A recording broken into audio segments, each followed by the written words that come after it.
Hello friends, welcome to my channel sharpen maths. आज हम लोग नंबर थ्योरी के सॉल्यूशन प्रॉब्लम का जो लेक्चर मैं अपलोड कर रहा हूँ उसका सेकेंड वीडियो देखेंगे।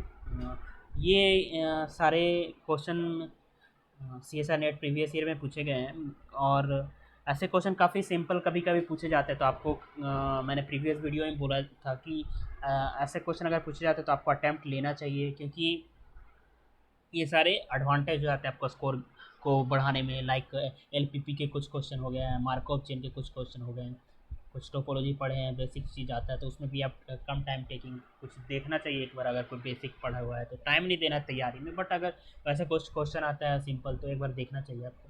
तो ठीक है, फर्स्ट क्वेश्चन हम लोग देखते हैं यहाँ पे। What is the total number of positive integer solution of the two the equation this.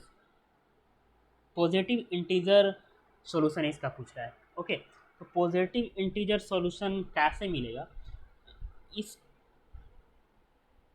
और इसको मल्टीप्लाई करना है तो सॉल्यूशन किस किस टाइप का मिलेगा, इस टाइप का सॉल्यूशन मिलेगा ना। x1 x2 x3 और y1 y2 y3 y4 एक सॉल्यूशन हो गया। इसका कुछ वैल्यू लिए, इसका कुछ वैल्यू लिए, तो ये दोनों पेयर में, तीन टपल का ये चार टपल का है, तो ये पेयर में एक सॉल्यूशन होगा, इसको एक सॉल्यूशन बोलेंगे। ठीक है, तो इस टाइप का कितने कितने पेयर बनेंगे। ठीक है, तो ये पूछ रहा है number of positive solution, positive integer solution. तो सबसे पहले तो देखिए कि 15 आएगा कैसे, क्या क्या इसका वैल्यू क्या लेना होगा, इसका वैल्यू क्या लेने से 15 आएगा, क्या क्या पॉसिबिलिटी है। तो 3 और 5, इसको 3 लेना पड़ेगा, इसको 5 लेना पड़ेगा तभी आएगा। आप पॉजिटिव इंटीजर बोला है तो आप 1 और 15 नहीं ले सकते, कि 1 लेने के लिए पॉजिटिव इंटीजर अदर वैल्यू को 0 लेना पड़ेगा। x1 ही आपका या x2 या x3 एक ही 1 ले सकते हो, अदर आपको 0 लेना पड़ेगा तभी इसका सम 1 आएगा। तो 115 वाला जो फैक्टर आ रहा है ये नहीं ले सकते आप। ठीक है, या फिर आप सोचते हैं 5 3 वाला, तो 5 3 वाला भी नहीं ले सकते। 3 अगर इसका लेंगे तो 3 इसका सम कब आएगा, जब एक कोई भी y1 y2 y3 y4 में से एक वैल्यू 0 लेंगे तभी ये 3 आएगा, और 0 नहीं ले सकते क्योंकि पॉजिटिव इंटीजर सॉल्यूशन पूछा है। तो ये भी फैक्टर वाला पॉसिबिलिटी नहीं होगा। तो ओनली पॉसिबिलिटी, और भी आप कुछ भी सोचते हैं 15 1, तो 15 1 भी नहीं होगा, क्योंकि 1 लेंगे तो अदर 0 लेना पड़ेगा, 0 ले नहीं सकते क्योंकि पॉजिटिव इंटीजर सॉल्यूशन पूछा है। तो ओनली पॉसिबिलिटी 3 और 5 का है। तो 3 और 5 कैसे कैसे आ सकता है, इसका वैल्यू सम 3 कब आ सकता है, जब x1 x2 x3 क्या लेना पड़ेगा, 1 1 1। इसके अलावा कोई भी और वैल्यू नहीं ले सकते। इसकी पॉसिबिलिटी एक ही केस बनेगा, इसके लिए एक ही केस बनेगा, 1 1 1 के अलावा कोई भी अदर वैल्यू हम लोग नहीं ले सकते। ठीक है, अब इसका वैल्यू हमें 5 लाना है, कोई भी पॉजिटिव वैल्यू लेना है y1 y2 y3 y4 के जगह पे, और उसका सम भी सम को भी ध्यान में रखना है कि कितना रहना चाहिए सम, उसका एडिशन का वैल्यू 5 ही होना चाहिए। ठीक है, तो इसके लिए आपको गौर से देखना पड़ेगा। या तो ये चीज़ कर लो आपकी 5 नंबर है आपके पास और 4 उसमें से चूज करना है, 4 नंबर चूज करना है, तो 5C4 करना पड़ेगा, और उसका एडिशन भी 5 आना चाहिए। तो एक कंडीशन और कांस्टेंट, एज ए कांस्टेंट काम कर रहा है तो एक कंडीशन को माइनस करना पड़ेगा। तो ये वैल्यू, ये नंबर ऑफ सॉल्यूशन देगा इसका 5, सम 5 हो, और इसके y1 y2 y3 y4 इस जो है ऐसे टाइप के 4 टपल के नंबर के पॉसिबिलिटी देंगे। ठीक है, तो ये कर सकते हो, या फिर इसका डायरेक्ट फार्मूला होता है कि इसका सम 5 हो और पॉजिटिव इंटीजर दोनों लेना है, तो ऐसे x1 x2 dot dot dot x r is equal to n आने का जो नंबर ऑफ सॉल्यूशन होता है वो n-1 r-1 होता है। तो इस वैल्यू से भी करेंगे तो सेम आएगा। लाइक अब इसको करना है तो आपको 5-1 5-1 4-1 करना पड़ेगा। इसका मतलब हो गया कि 4C3 का वैल्यू, 4C3 का वैल्यू क्या होगा, फैक्टोरियल 4 अपॉन फैक्टोरियल 3, इसका वैल्यू 4 आ रहा है। तो 4 आ रहा है, इसका वैल्यू भी क्या आएगा, फैक्टोरियल 5 अपॉन फैक्टोरियल 4-1।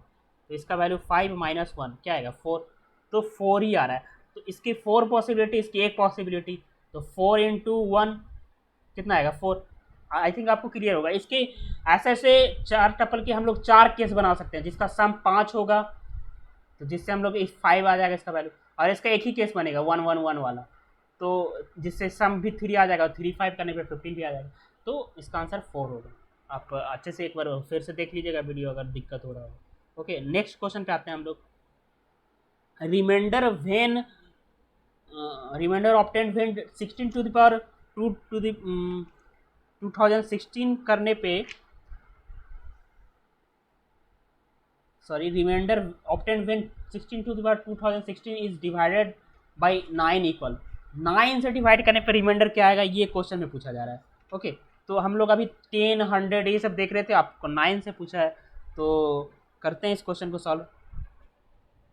ठीक है, तो 16 है, 16 को कैसे कर सकते हैं, 16 को ब्रेक कैसे कर सकते हैं, क्या करने से इजी हो जाएगा, ये सोचना है आपको। तो 16 यूनिट डिजिट तो बात नहीं कर रहा, तो 6 वो नहीं सोचना, 9 से डिवाइड करने की बात कर रही है। तो यहाँ पे ये चीज़ आपको पता होगा कि 8 कॉन्ग्रुएंट -1 होता है मॉडुलो 9। जैसे इसका मतलब ये हो गया कि ये इधर जाएगा तो 9 हो जाएगा, 9 से डिवाइड करने पे 9 को 9 से डिवाइड करने पे 0 देगा, तो 8 कॉन्ग्रुएंट -1 मॉडुलो, ये चीज़ जानते हैं। तो ये यानी हमें क्या किए हैं, 2 टू पावर क्यूब किए तो -1 आ रहा है मॉडुलो 9। ठीक है, अब इसको क्या कर सकते हैं, 2016 को 3 के मल्टीपल में लिख सकते हैं। 2016 है, 3 से डिवाइड करेंगे तो कितना आएगा 2172 इंटू 3। ठीक है, तो ये 2 to the power 3 power 372 congruent 1 power 672 करना है ना, तो 672 इवन पावर करना है, दोनों तरफ इधर भी करेंगे तो ये तो 1 दे देगा, है ना, मॉडुलो 9। अब फ़ायदा हो गया, 1 जैसे ही रिमाइंडर बना, -1 हो या 1 हो, वो रिमाइंडर का कितना भी पावर करने के हम बता सकते हैं कि क्या आएगा वैल्यू, इसलिए मैंने इसको -1 या 1 में कन्वर्ट करना चाह रहा था। तो ये तो हो गया, अभी तो हुआ 2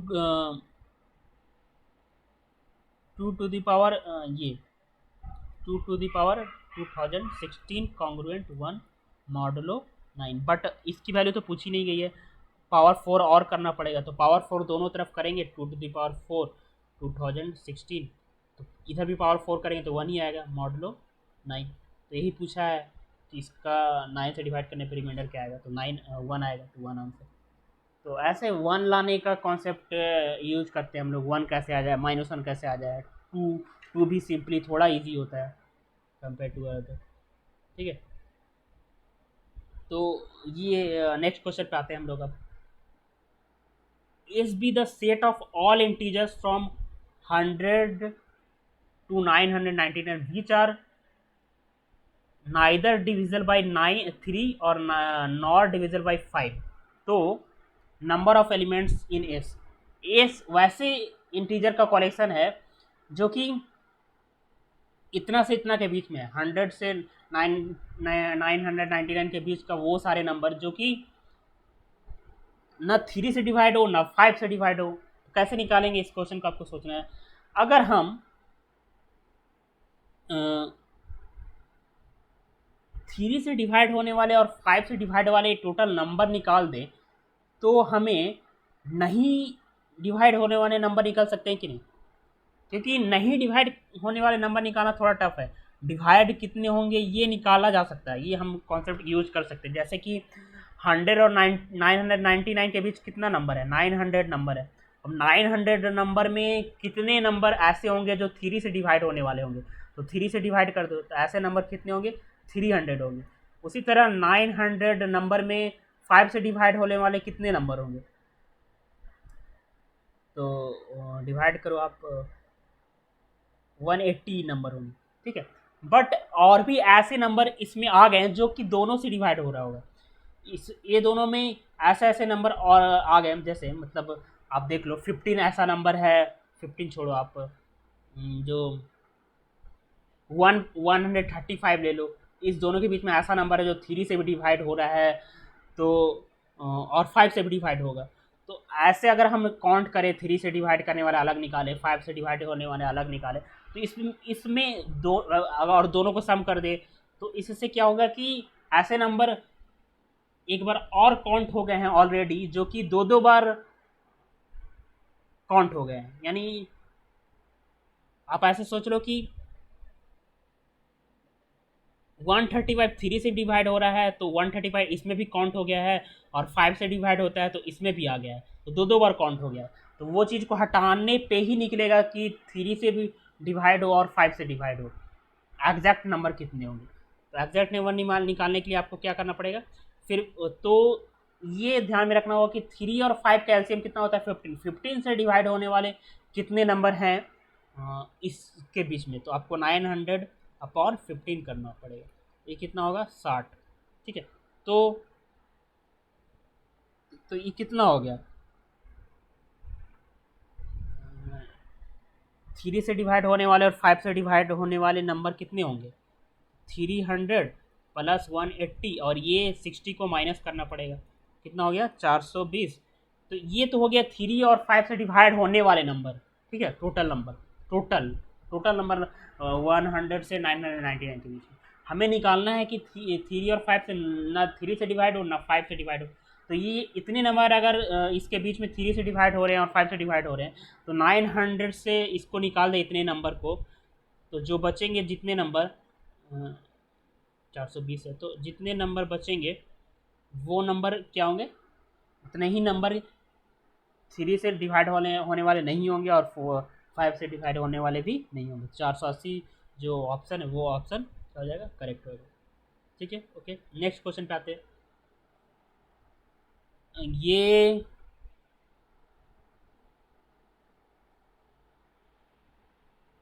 इसका कुछ रिजल्ट है कि कंसीडर द कॉन्ग्रुएंस, क्वेश्चन बोल रहा है consider the congruence x⁴n congruent to modulo 13, the congruence has a solution for x if n is equal to 5, n is equal to 6, n is equal to 7, n is equal to 8। तो ये सारे option दिए हुए हैं, तो ये एक result होता है, क्या रिजल्ट होता है मैं लिख रहा हूँ यहाँ पे,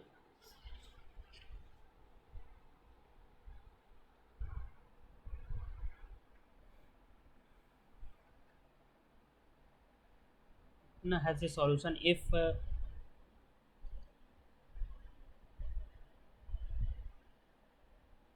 इस क्वेश्चन को हम लोग आगे देखते हैं। इससे पहले एक क्वेश्चन देखते हैं जो कि चाइनीज रिमाइंडर थ्योरम से है। तो चाइनीज रिमाइंडर थ्योरम सबसे पहले तो आपको जाना पड़ेगा, जैसे क्या होता है चाइनीज रिमाइंडर थ्योरम, पहले क्वेश्चन को पढ़ते हैं, ये जून 2015 में पूछा हुआ है।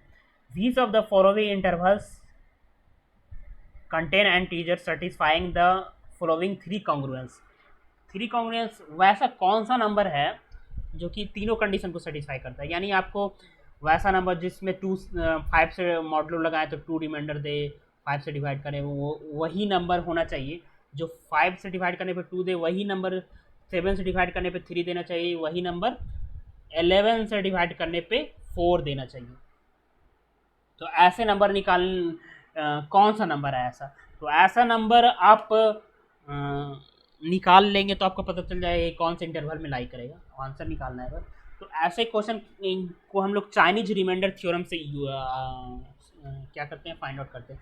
ये इंडिविजुअली तो पता है कि 5 से, बट कौन सा ऐसा नंबर हो जाएगा तो तीनों कंडीशन को साइमल्टेनियसली सेटिस्फाई करेगा। तो ऐसा क्वेश्चन को करने के लिए क्या करते हैं हम लोग कि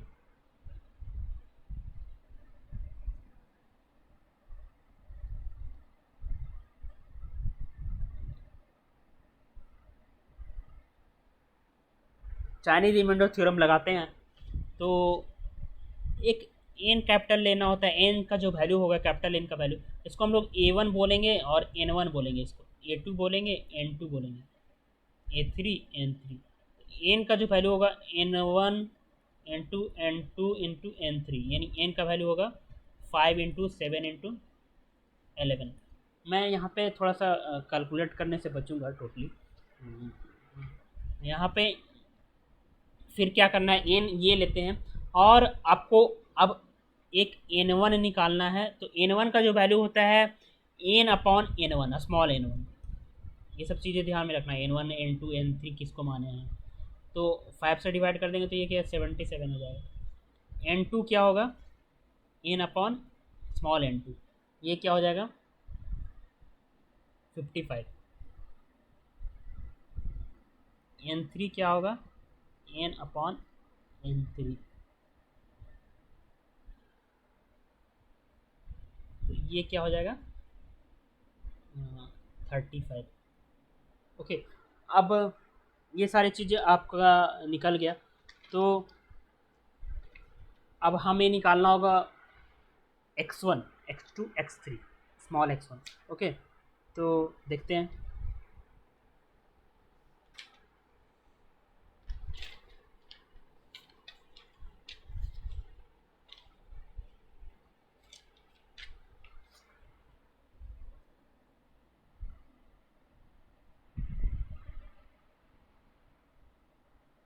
तो x1 का जो वैल्यू होता है इसका जो सॉल्यूशन होगा n1 x congruent 1 modulo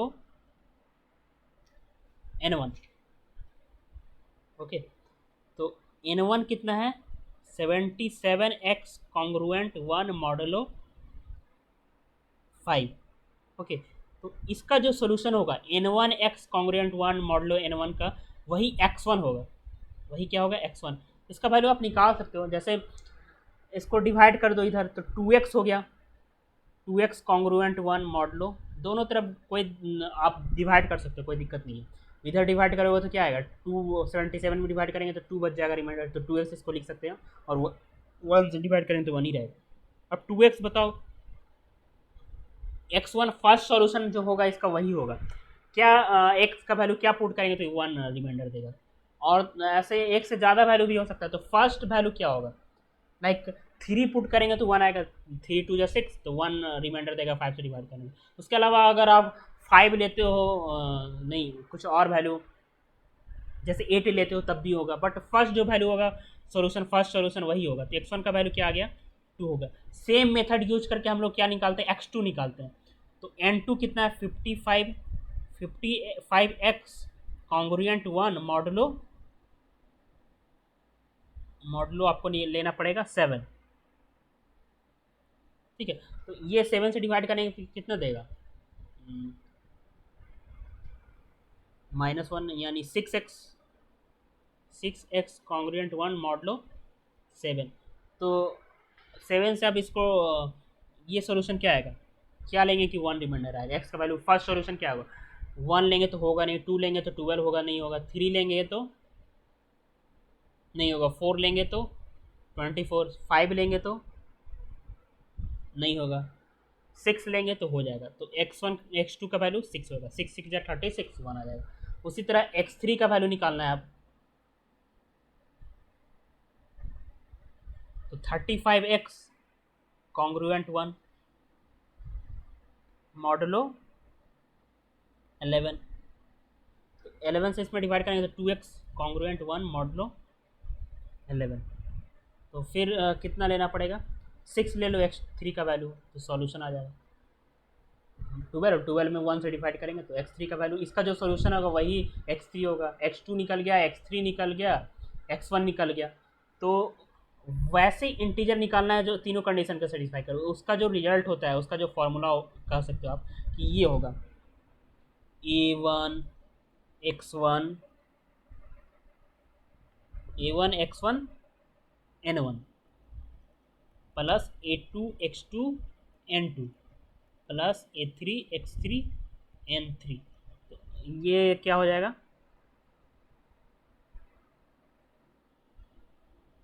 2 into 77 into 3 dot का होता है मल्टीप्लाई है, 3 into 55 into 6 plus 4 into 6 into 35। ये जो वैल्यू आएगा वही इसका क्या होगा आंसर होगा।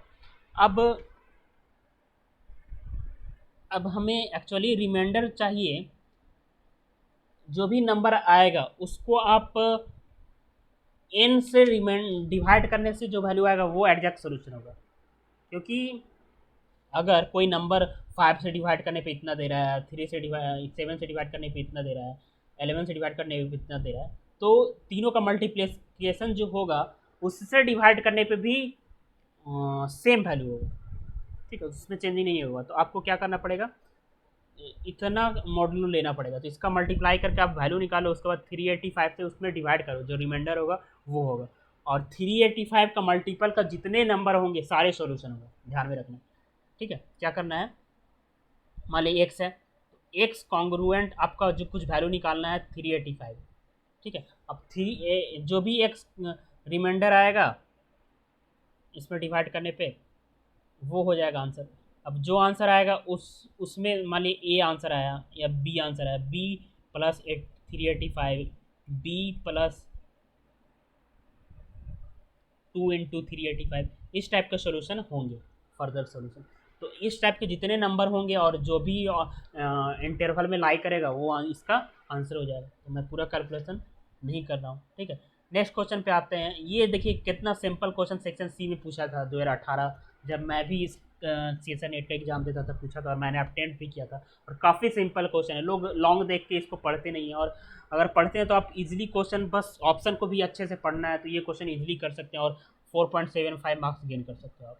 तो ये एक इस टाइप का क्वेश्चन है कि A1 A2 dot dot dot A51 be a given natural number, एक नेचुरल नंबर है, A1 एक नेचुरल नंबर है, A2 भी एक नेचुरल नंबर है, सारा एक नेचुरल नंबर है।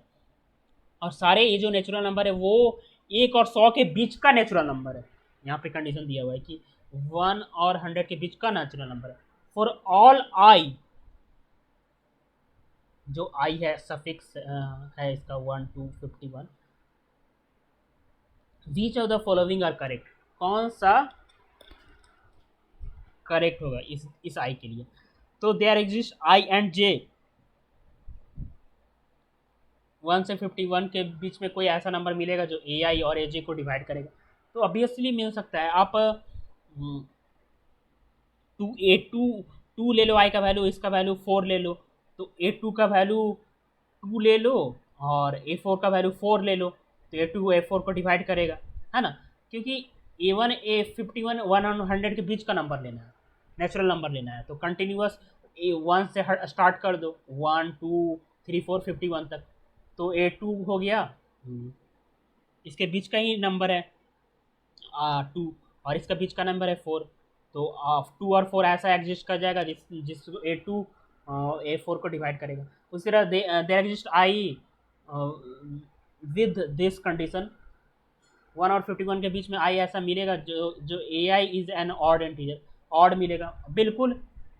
आप कोई भी नेचुरल नंबर का एक कंडीशन 100 के बीच में एक कॉमन नेचुरल नंबर, रेगुलर कोई भी नेचुरल नंबर लो, तो उसके हर एक के बाद ऑड नंबर इवन नंबर आते जाएंगे, तो ऑड तो मिलेगा ही, है ना। तो ऐसे बीच में बहुत सारे मिल जाएंगे। There exist j which satisfy even number, तो A1 A2 A3 51 तक, 1 से 100 के बीच में एक 51 लगातार नेचुरल नंबर ऐसा लेना है। तो उसके बीच में ऑड इवन सारे नंबर, 51 में तो ऑड इवन सारा आएगा, क्योंकि ये आपको सिर्फ ऑड लेना ही नहीं है ना। तो उसके बीच में ऐसे नंबर मिल जाएंगे। तो ये भी सही है, ये भी सही है।